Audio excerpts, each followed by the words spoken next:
G'day, legends, and welcome to the Celtic Down Under podcast. I'm your host, Jared, and joining me tonight is Sean. How are you, Sean? Nervous, Jared. I'm nervous. I did the only thing I know how to do to calm my nerves, and I went deep in the stats. Deep in the stats, I was worried where you were going there, what you do when you're nervous. I was wondering where this was going to end up, but I'd rather you be in the stats, mate. So, good things. You're nervous. I'm saying be fearless. That's what we named the podcast. That I'm like, get stuck in Celtic. Like, what's there to lose? But we'll discuss that a bit more in this episode, along with some academy news, some Twitter questions.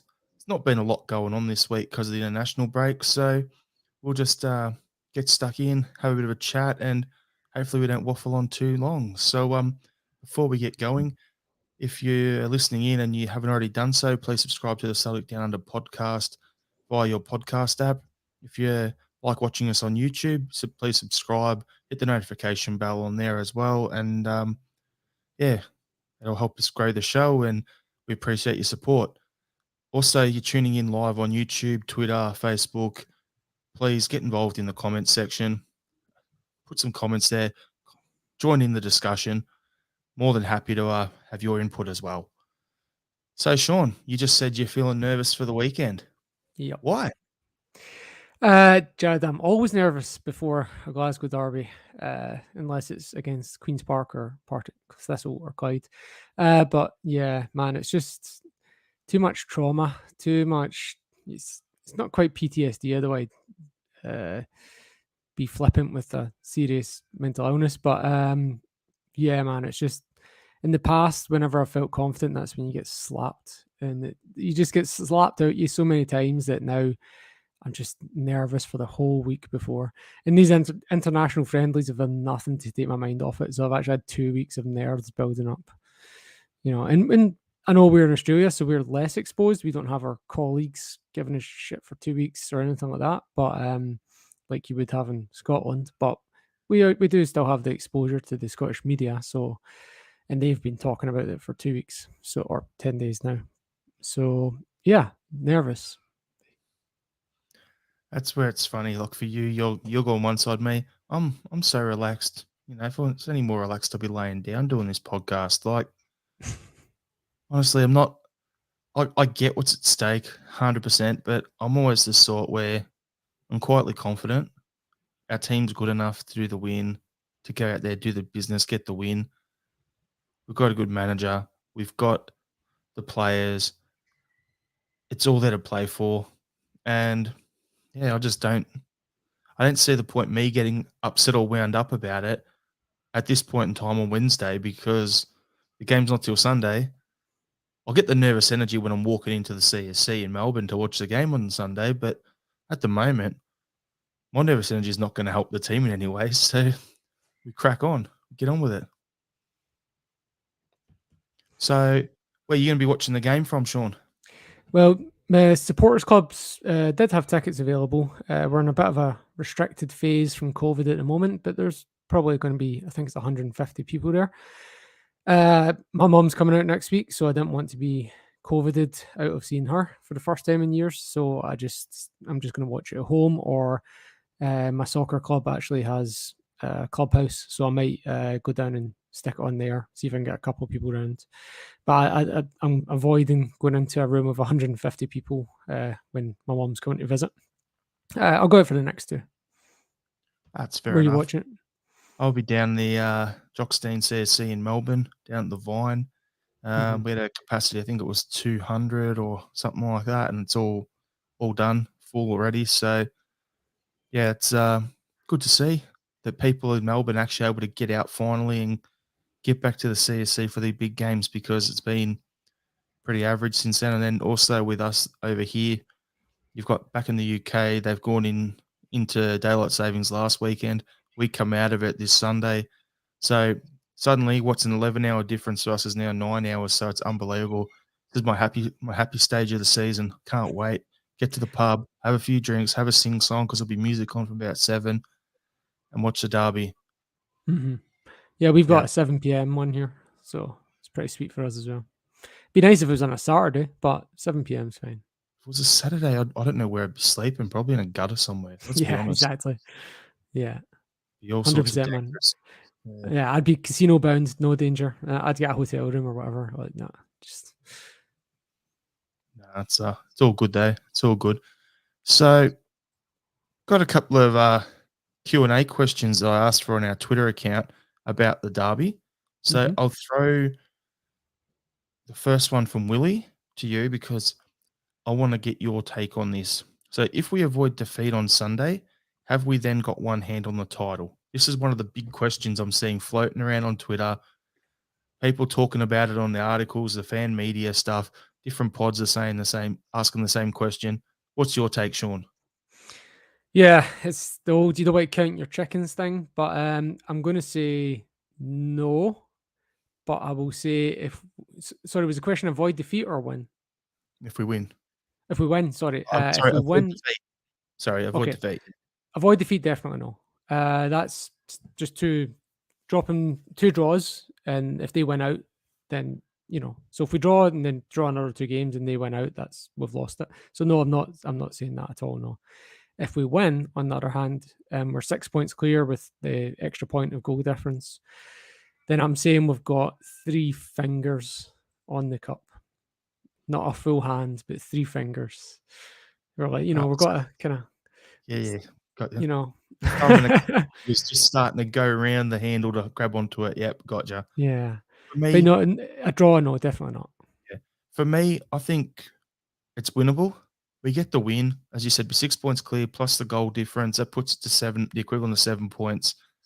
We have to drop two and draw another in the remaining 5 games for them to win it, and then win all of them. So that's pretty much how it's going to sit. And one of them's a derby against us It's anyway. So true. if we Yeah. win, that's game over. The derby after the split, if this happens, if we win both.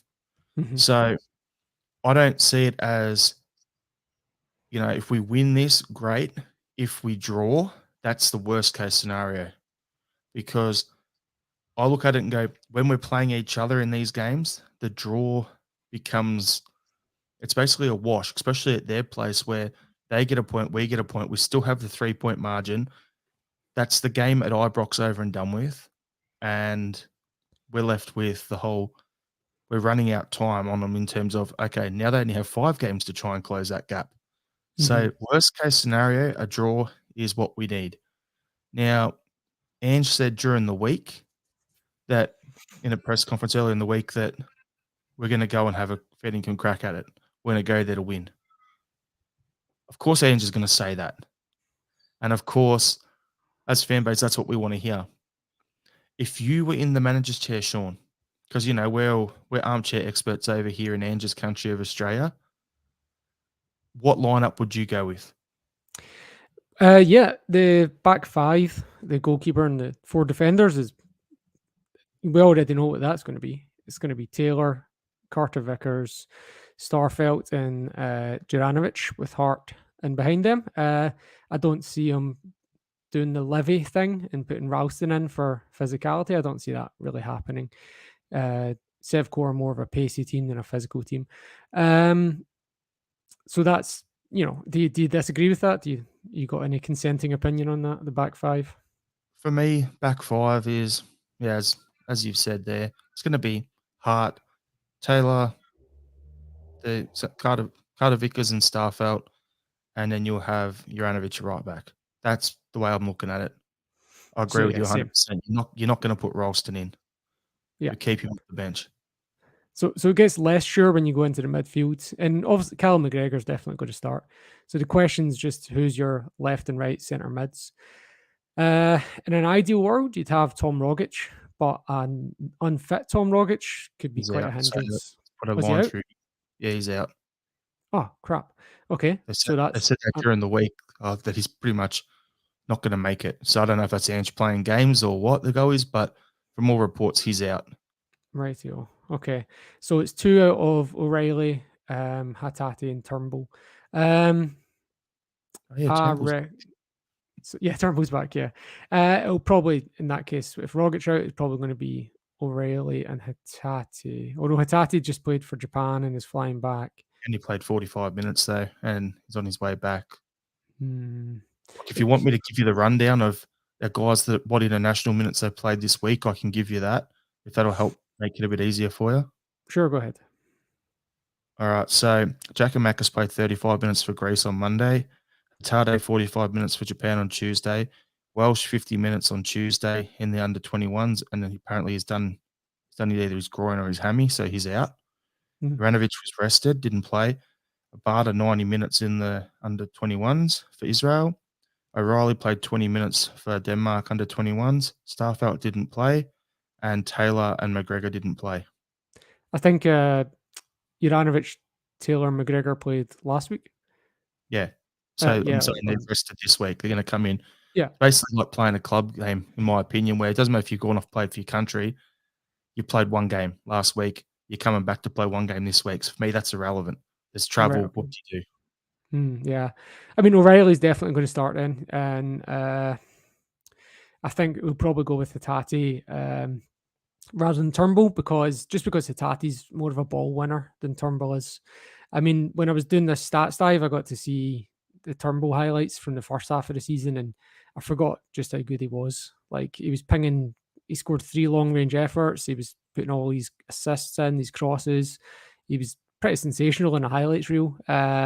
But I don't think and not match fit Turnbull gets parachuted in ahead of Hatate for Ibrox. I think it's McGregor, O'Reilly, and Hatate.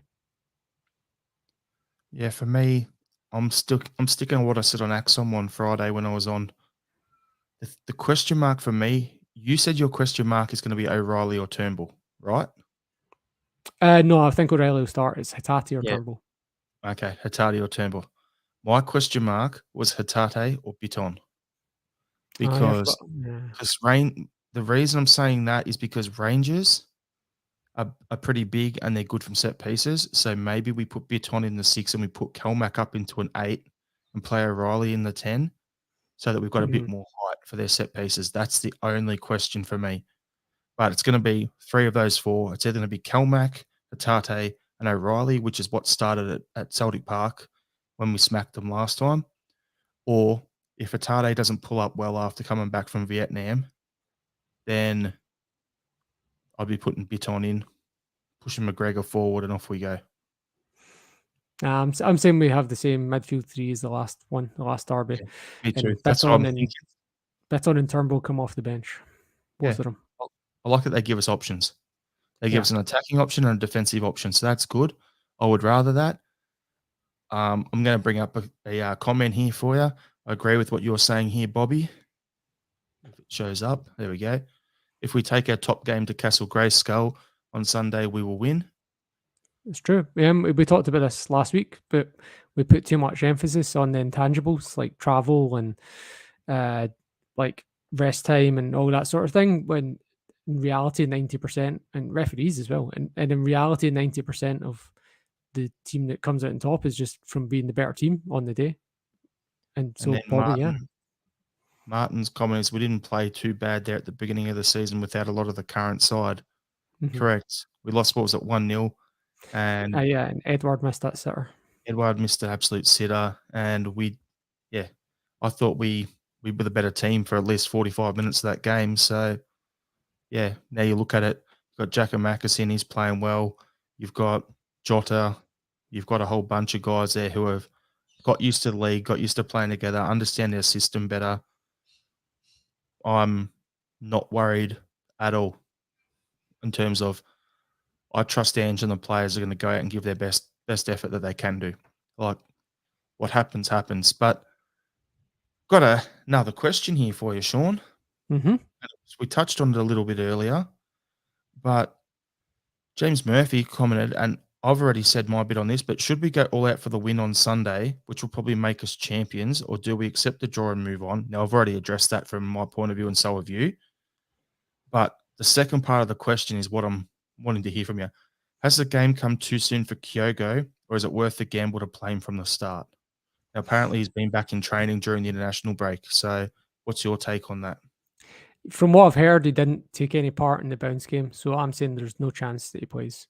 I think he maybe, or at least starts. He maybe goes on the bench as a bit of a psychological edge to say, here he is, we've got him ready. But I think unless we're losing 1-0 and maybe he comes on for the last 15 minutes, I don't see him coming on the pitch. If you're not fit enough to play in that bounce game against Motherwell, you definitely don't start at Ibrox a week later. And that's my opinion on that.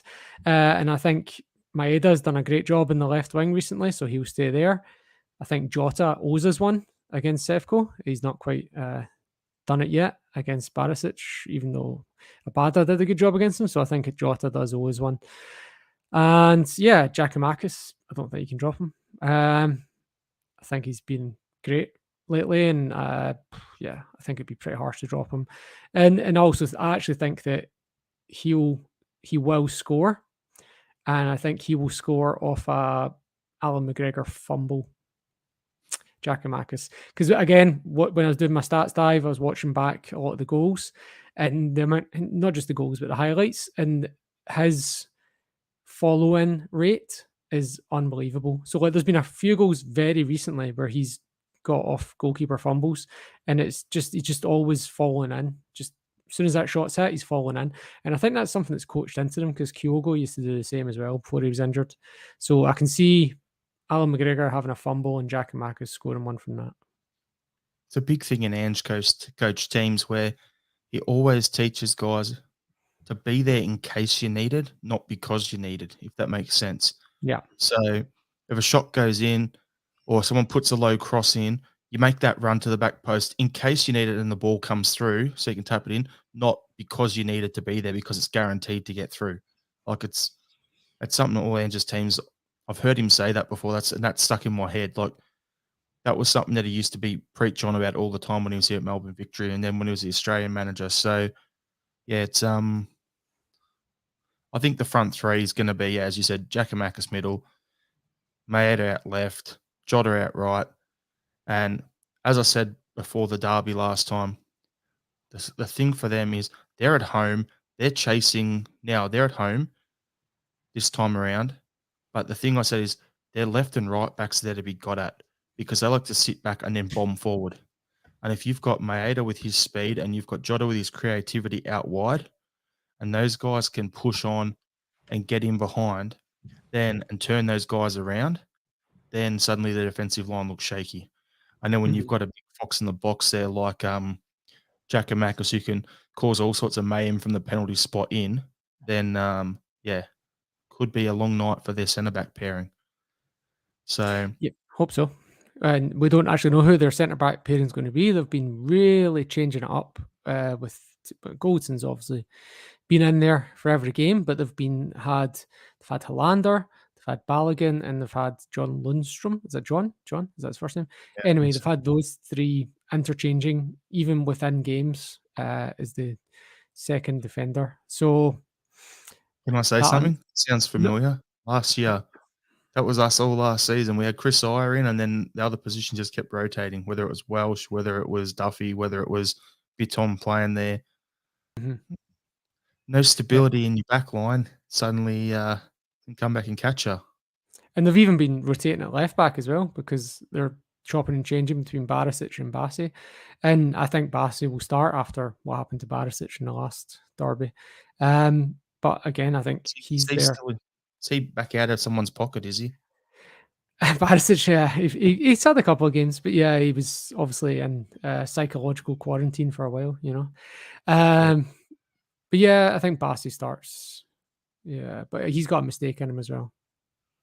Yeah. I think the key thing with them is they have to come and play us. They can't sit back. Hmm.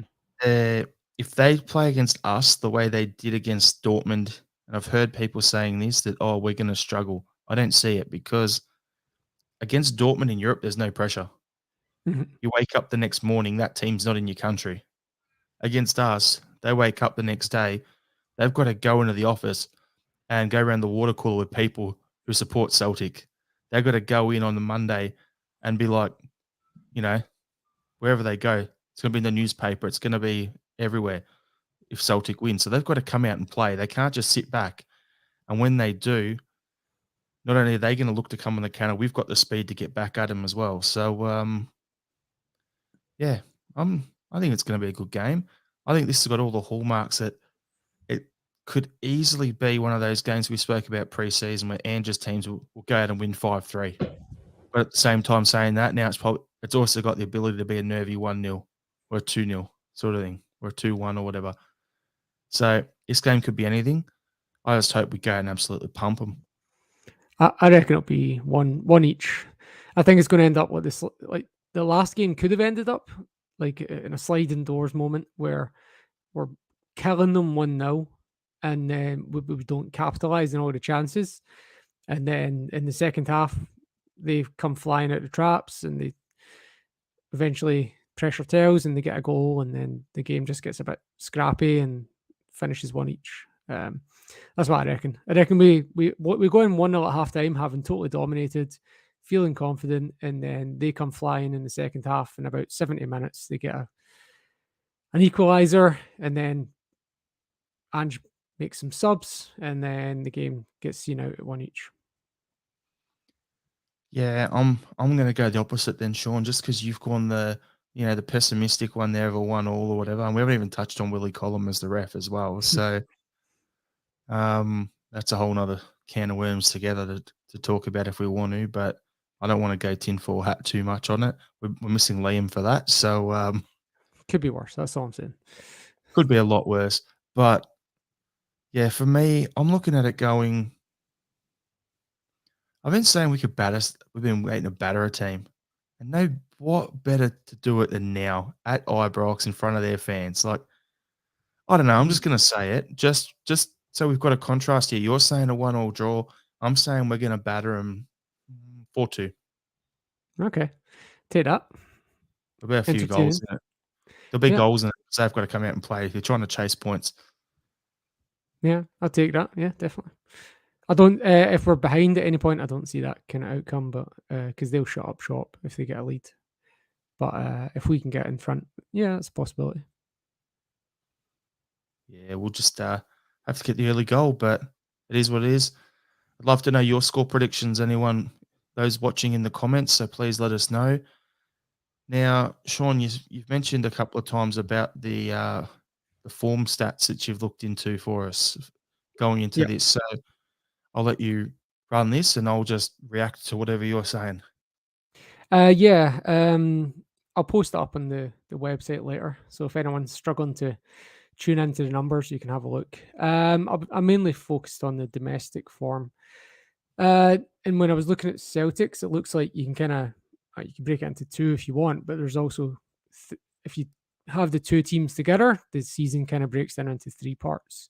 So if you look at Celtics form up until we won away to Aberdeen, so before that, we'd only won domestically 55% of our games, and then if you count from the Aberdeen win to the New Year break, we won 86.7% of our games.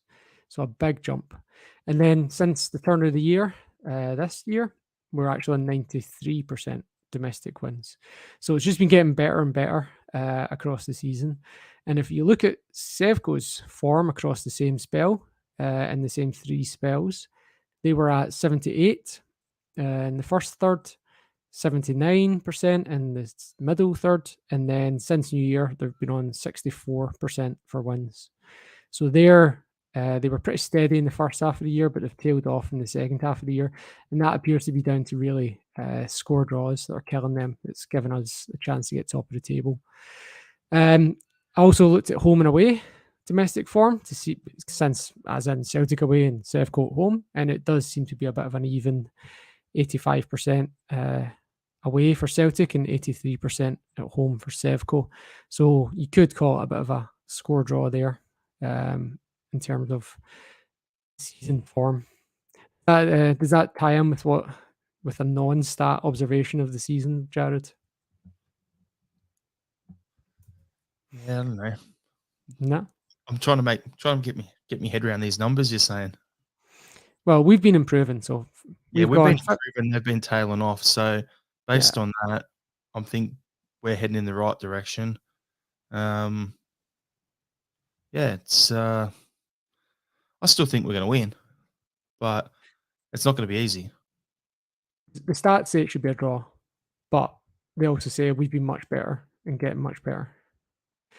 And even if you look at in terms of scoring goals, in the first half of the year, we were on 2.29 goals per game, and the second half of the year, we're on 2.57 goals per game. We're relying less on defenders to score goals now in this half. And also in terms of set pieces, first half of the year, below average, second half of the year, above average. That's what happens Uh, when you actually have strikers. Like, yep. as we had And going at the start of the year, let's be honest here. When Kyogo went off with his injury, right? Who was our second striker because of all the other injuries and that we had? Abada, Either Johnny was it Johnny Kenny Johnny or one of Kenny. the Yep. Yeah, was we it had Kenny Abada. or the other young Irish kid that we signed? I can't remember which one. I think it's Johnny Kenny. Yeah, him and Yeah, Abada played up front against St yeah. John. So those guys played striker. Let's be honest. And now since then, what do we got? Your Giakoumakis has come. He's got form. You've got your Maeda. Dazen. You've got Forrest is back who can play through the middle a bit. You've got so many options. Abada who can keep doing it. So now we've got that many different options. It's we're on a good track here. Yeah, definitely. Yeah, and the other thing that jumped out at me as well was I looked at long range goals. So in the first half of the season, we were 9.8% for long range goals, and in the second half, 22.9%. And the average outside of Scotland is 15 to 18%. So again, below average and above average in the second half of the year. Where's Ryan Christie? Well, yeah, he didn't have any. It was actually Turnbull and Rogic got the majority, and then Yeah, Hatate and O'Reilly in the I second just half. had to say that, take the piss, but Well, yeah, he it's get one a year, something like that? I don't know. I don't know. Who knows, to be Yeah. honest with you, but no, it's like I actually don't mind it. Like th- look at the way we play, and it actually makes sense when teams are sitting so many guys back in like a block of five. Mhm. Then it's actually making sense to take a long shot every now and then because even if you don't get it on target because the defender gets in the way, and with a guy like Giakoumakis who's just dangerous inside that 6-yard box and the penalty box or whatever to the penalty spot and everything, he's just like, if you take a shot and a defender deflects it, and you've got him in there, he'll knock a few of them in. So it's kind of, have a shot. And worst case scenario, you have Giakoumakis in there to try and get another shot. And look, I think we've said it before. Like if like you touched to there, if you're playing against a low block, you can't just play through the channels. You know, you have to Pass it into have the net. these, yeah, but set pieces or long range. You know, you have to have something to mix it up, and it looks like we found that in the second half of the season, based on the stats anyway. And we've not all season, we've not had a single goal from a direct free kick. Oh, we're due then. We're due. That's it. Who we going to get one? That's it. Stick all your Juranovic. money on Juranovic. Juranovic. It's happening. Get Yeah, it done. yep. Stats have to average out at some point, right? Exactly. So that was the offensive stats. I looked at the domestic ones, defensive. Excuse me. Done the attacking, so I also looked at the domestic defense. We've conceded 22 goals all season, and it'd be no surprise to you that more than half of the goals were from set pieces, so 59%. And then of the open play goals, not set pieces, more than half of them were headers. So it seems that aerial presence is the vulnerability for us. And apart from the aerial presence, the majority of goals are coming between 50 and 70 minutes.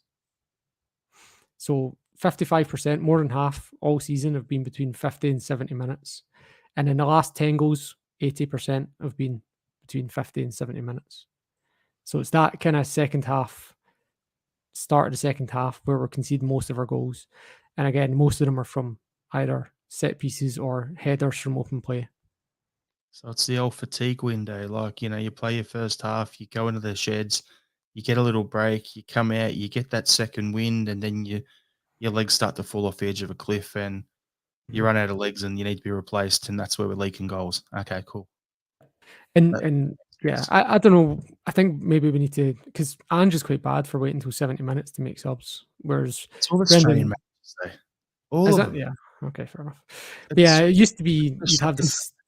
Sorry. Our managers are shocking for that. Like, Yeah. I'll give you a few of them. You've got Ange does that all the time. Yeah, Kevin Muscat when he was over at Melbourne Victory, and now he's taking over from Ange in Japan. Same deal. Doesn't like to make a sub until 75 minutes to go on at the earliest. And then Australia during the week were playing Japan, and they had to get the win. And the manager doesn't even make his first sub until like the 75th minute or something like that. It's an Australian management thing. I don't get it. Makes Yeah, no I don't sense. either. Yeah, especially since Ange is so big on sports science, and you used to have Brendan Rodgers who would say, "Oh, sports science says subs at 60 minutes no matter what." So there's a disconnect there between two interpretations of sports science. And that's If why you know we what I mean. had the 60-minute Tam memes going around and everyone saying that about him. Yeah, and well, look, these stats say we should be making the subs earlier if I'm reading them correctly, or maybe I'm just being biased in some way. I don't know. Maybe it's because we're always leading at halftime and teams come out in the second half. I don't know. But the other stat as well was 73% of our goals have been conceded away from home, and 95% of them, so almost all, bar one, have been one touch finishes. So there's only been one goal scored us against this season where the guy had time for a touch out of all the goals. Could you name it? Shit. The one where they had time for a touch. Only one of the 22 goals domestically were conceded. There's only one goal. The guy had a touch before he shot. It's crazy though, No. right? Yeah, no, it's ridiculous. I'm trying to figure out who that one was. It was Andrew Shinnie for Livingston. So the one where Okay. he takes the touch past Stephen Welsh and rattles it across the goal. Okay, got you. Yeah, that's what I'm sitting there going, that's insane. I'm trying to figure out who that won. Yeah. See if I remember there being one where someone had to beat someone. So No. every other goal was a penalty, a volley, or a header. One touch. Seems about right. It's crazy. When I was like, because I was looking through it, I was like, wait, that's wild. Like nobody's hit none from outside the area, no direct free kicks. Do you know what I mean? Like Yeah. it's all the same thing. It's all set pieces, set piece headers, and open play headers. And it's Stock in that standard then. same time of game. I mean, look, they must be seeing the same things that I'm seeing here. I'm not. I can't. You know, it's not. Didn't it took me a few hours, but it's not exactly groundbreaking stats. You know what I mean? But the thing is, looking at that on paper and then going out on the pitch and carrying out the game plan Oh yeah, of course. is a whole nother thing. Like, Mm-hmm. let's look at it this way. We go to Ibrox and there's what, 50,000 of them, and there's 700 of us in there, and we get out and score an early goal, and the Mm-hmm. pressure just builds and builds and builds and builds on them. Do you really think that that's going to be? Could that work in our favour? Well, everyone seems to think so. That's why they call them the empty stadium champions or whatever. You know, but even their own captain says that their fans are a hindrance to them. He writes it in the program notes. Idiot. Yeah. I think their goalkeeper called them effing arseholes last week. So After we hold it with tennis balls or whatever it was. yeah, Tiger rolls or something, one or the other. both. Yeah, but yeah, well, I think you're right. And also, one thing that I noticed, but it didn't come out in the stats, was that a lot of our recent goals have been quite scrappy.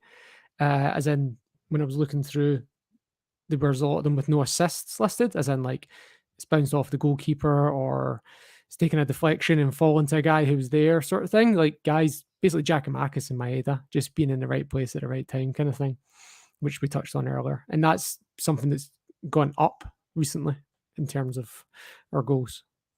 It's because old man McGregor, he's getting the arthritis in the fingers and can't catch the ball as much anymore. But even Siegrist is flawless usually, like flapped one in front of us. Do you know what I mean? Like, yeah, I don't know. Anyway, that was all my takeaways from the deep dive there. We'll go through a couple of comments here. So Martin has given his score here, saying 2-1 Hoops for me. All pressure on them to get a result. Ange will have them well drilled. Seamus has said, as long as we don't lose Sunday, I'd be a happy man come 2 p.m. Yep. Then we've got a warning from the Highlands of Scotland from Billy. Oh, Morning, Billy. wonder whereabouts. I used to live in Boat of Garton. And then as long as we don't lose, the pressure will be too much for them in the remaining games. Agree with that. And then there's another comment here, the COVID-19 closed door champions. Yeah, you can't argue with that. No, Yeah, look, the pressure, psychological for them, not just the fact that they crumble under pressure, the fans get on their backs, but also they've got the distraction of Europe. I think they will get to the semi-finals, unless they crumble prematurely, psychologically.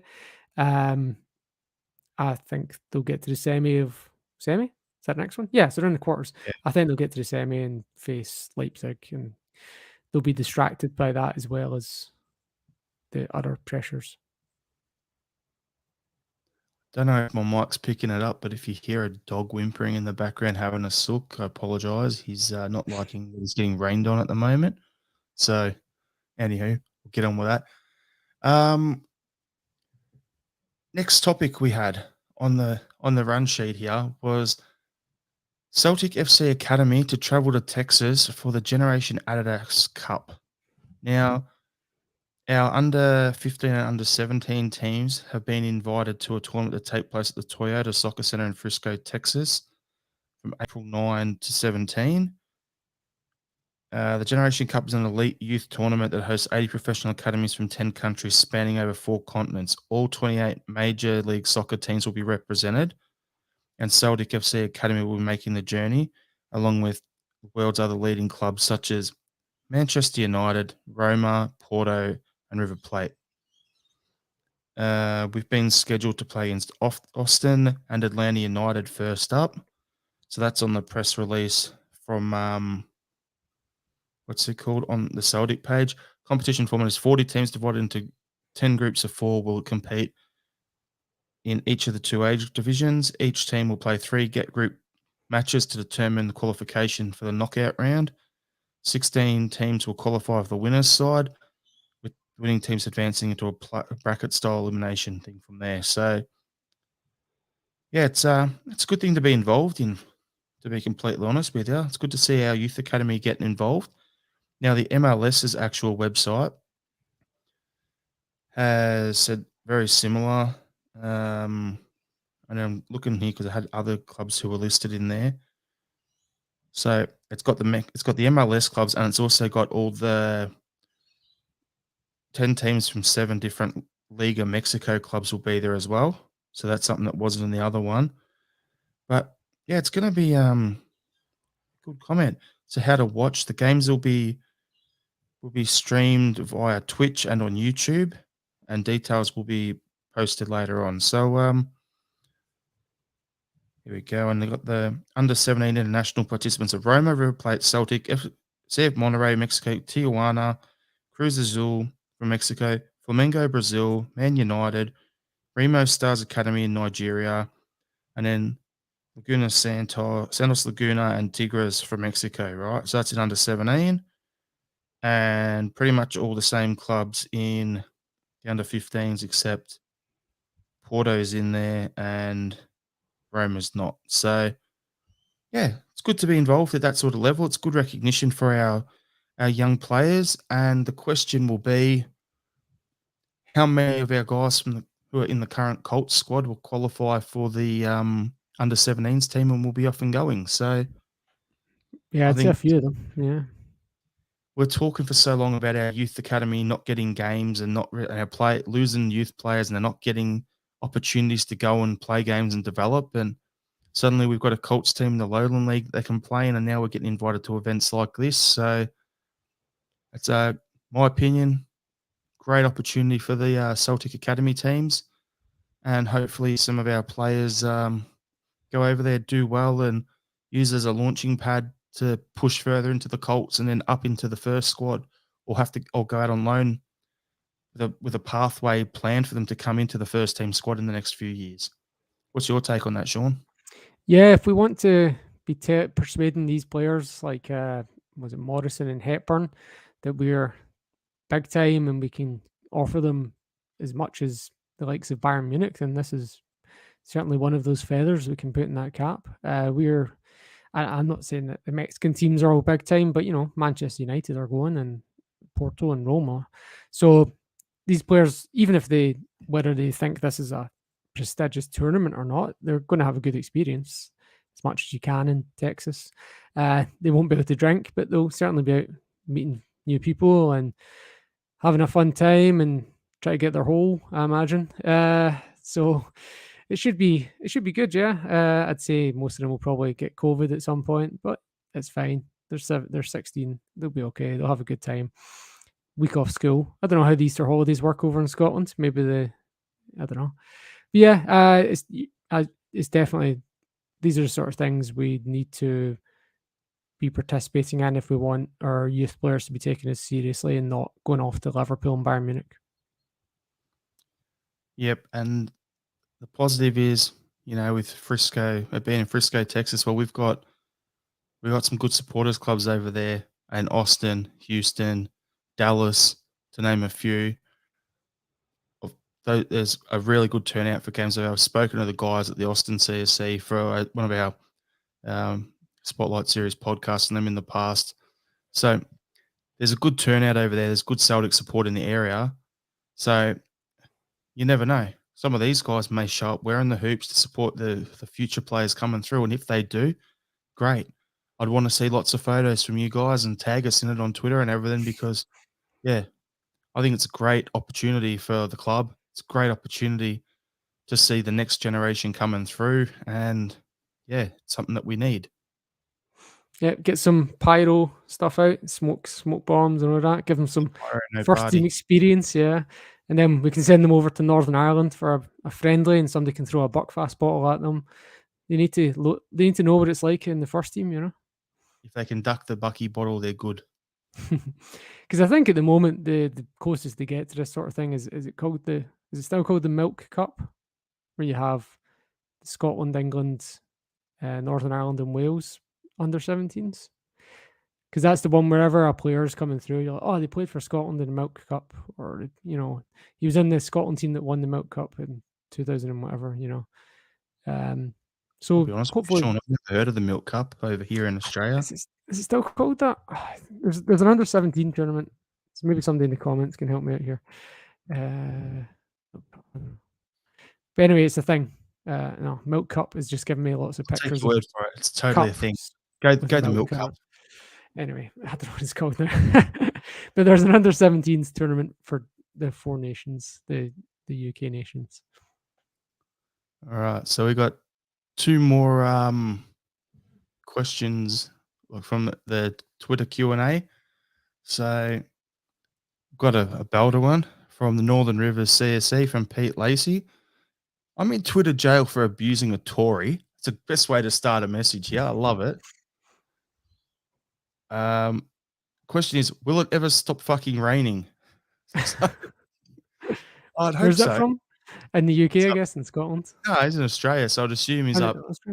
Northern Rivers would probably be northern New South Wales, I would assume. That's my guess. But yeah, it's good question. Hope so. Otherwise, get a canoe, you're laughing. I'd love some rain right now. The humidity here is disgusting. I just need a good thunderstorm just to clear it out. Yeah, the best question of the lot for you here from Connor Carr. Sean, what's better, Tim Tams or Tunnock's tea cakes? Far out. For anyone in Scotland that doesn't know, Tim Tam is basically a penguin biscuit, but a bit better. Those biscuits are sex in a biscuit, mate. It's the nicest way to sum them up. Tim Tams, they're magical. A Tim Tam, if it gets wet, is still retrievable. A Tunnock's, if it gets wet, is dead. So I guess that's less relevant in Australia. I have to say a Tim Tam tastes better, but a Tunnock wafer tastes better, but a Tim Tam has got, it's got the durability that a Tunnock's wafer doesn't. I've got a question for you then, Sean, off that. Tunnock's tea cakes, I love them. Tim Tams to me though, better, especially the double coat ones. They're amazing. But with the Tunnock's ones, the tea cakes, with the marshmallow inside of them, right? Do Mhm. you guys back in Scotland do what we do? There's a biscuit over here called a crown, and it's like biscuit at the bottom, jam. It's pretty much a tea cake. Do you guys smash them on your forehead to crack them and then eat them, or not? Or is that just an I've Australian thing? never seen anyone do that, no. Okay, that's an Australian thing. What was, was Lee Griffiths not eating them in some mad way on the bench at one point? Oh, yeah, I think he may have done that. Yeah, no, I've never seen that, no. Crack them on the Apparently forehead, then you eat them. apparently there's a thing where the fighter pilots in World War II couldn't have the tea cakes because if they took it up in the plane, when the air pressure changed, it would explode in the cockpit because of the expansion. Well then, So you wouldn't want to. anyway, Yeah, random fact. that's an interesting one. I just killed that conversation. No, I'm just trying to think. You'd want to make sure you haven't eaten any. Oh, that's true, yeah. You don't want it in your belly when Wouldn't that happens, yeah. wouldn't want the expansion in your stomach. You'd go from a size 8 or, you know, a medium to an XL or something like that just in the plane as well. Anyway, Yeah. we've got to the point where we're just talking absolute crap now. So yeah, Well, we do that every week, Jared, but you're right. We've descended away from football. we've got to that a lot earlier because there's been bugger all games. That's it. Just wanted to give a shout out to the women's team. Played at Celtic Park I think it was on the weekend. 4-0 win against Hibs. Good turnout there. Tops are off in the sun again. Happy days. The more games the Yep. girls are playing in actual Glasgow and at Celtic Park, the better. So happy I with that. didn't I didn't see the attendance numbers, but it looked good. There was the whole sections they opened, a few hundred there. Looked good. Yeah. You had the over in the North Curve, there was some people in there as well. Oh, was there? Okay. Yeah, so there's quite a few in there when you see the wide shots. I don't know how many of the stands they opened, but what I saw looked decent. Yeah, maybe they cracked 4 figures then. Because you usually only get 200 or something for a women's game at most. Oh well. Let's got to update what is it, Barrowfield then? Fix that up. Get a new Yeah. little stand in there, and the girls can play out of there then. Perfect. Well, they Reckon need that'd to when you look at the crowd as well, it's all families, it's all kids. So you need to make it a day out. Do you know what I mean? It can't be just about the football if you're wanting to take the yeah. kids along, you know?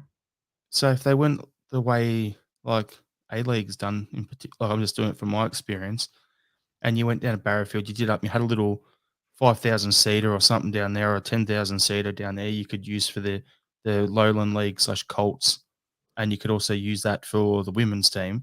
And then on one of the side things, you set up like we have a thing like Melbourne Victory, my club now, they have what they call Victory Village next door, and before the game, and you go there and it's like there's food trucks and there's Mm, all that sorts of ball skill things you can do, and like so kids go out and just cut sick, run amok over there. If they had something like that, it's a fun day yeah. out for the family.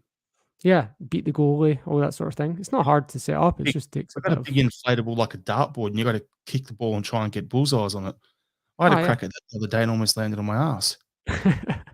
Was this before you injured yourself putting your glasses on? Shut up. Yeah, it was definitely Yeah. before Yeah, man, they just could so definitely do people something about understand that it. joke, I decided that it'd be a great idea to, poke myself in the eye and injure myself. So good fun.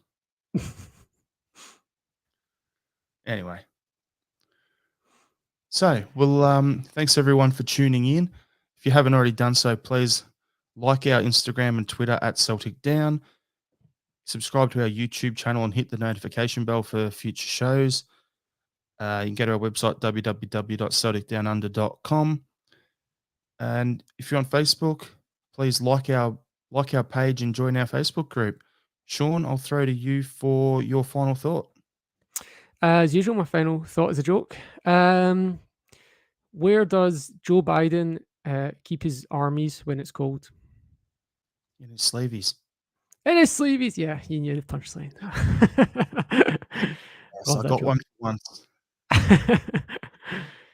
All I wanted to say is in Melbourne today, there's ongoing at the moment, there's a big memorial service for Shane Warne, the Australian cricketer. absolute sporting icon. And yeah, just again, the Warren family through his Daffabet connections and that, and through Andrew, were Celtic fans. So if any of them ever do listen, which I find highly doubtful, but if they ever do, just my condolences again, and RIP Warney, the king of spin. Mhm. After that, hail everyone, stay safe, and on the Salik, let's get this win on the weekend in the derby, and put more pressure on them. Give them that battering that I wanted. Yes, come on, Fingers crossed. hail. Hail, hail.